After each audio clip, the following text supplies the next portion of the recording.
One question that every single person on this planet asks themselves, no matter their skin color, their culture, whether rich or poor: what is the meaning of life?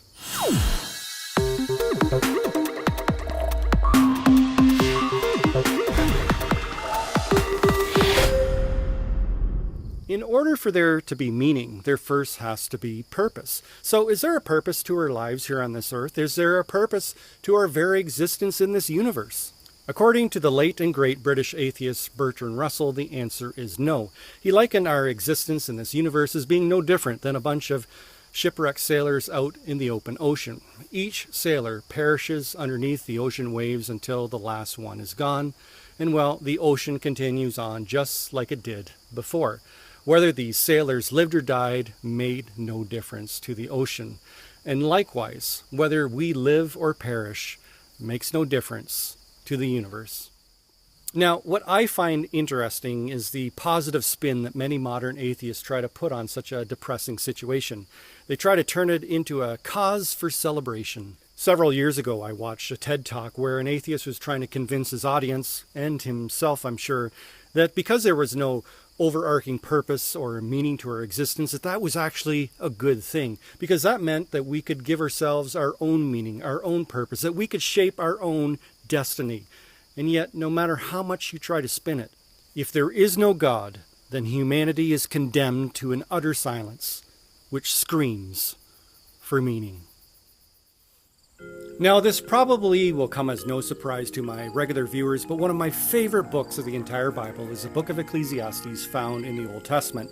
It's written from the vantage point of an older man reflecting back upon his life. Now, we're not 100% sure who wrote it. Tradition says King Solomon, but we're simply not certain. Needless to say, we do know that he was a king over Israel, and as a king, he had the ability to live life to the fullest. He had money, sex, and power.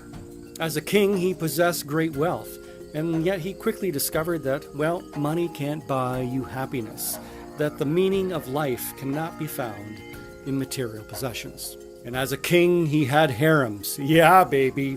He had all the young and beautiful women that a man could ever want.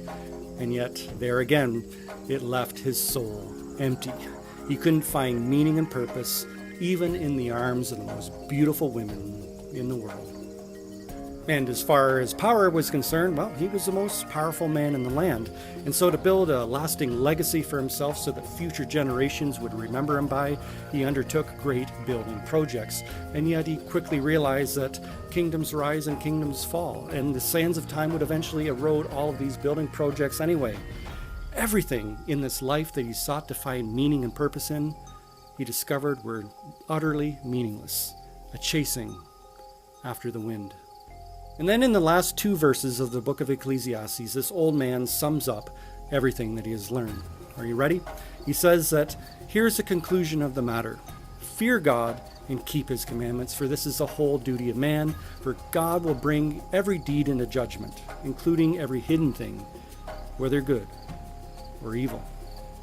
What he discovered was that you can't find meaning and purpose in the temporal things of this life, which are nothing but a vapor in the wind.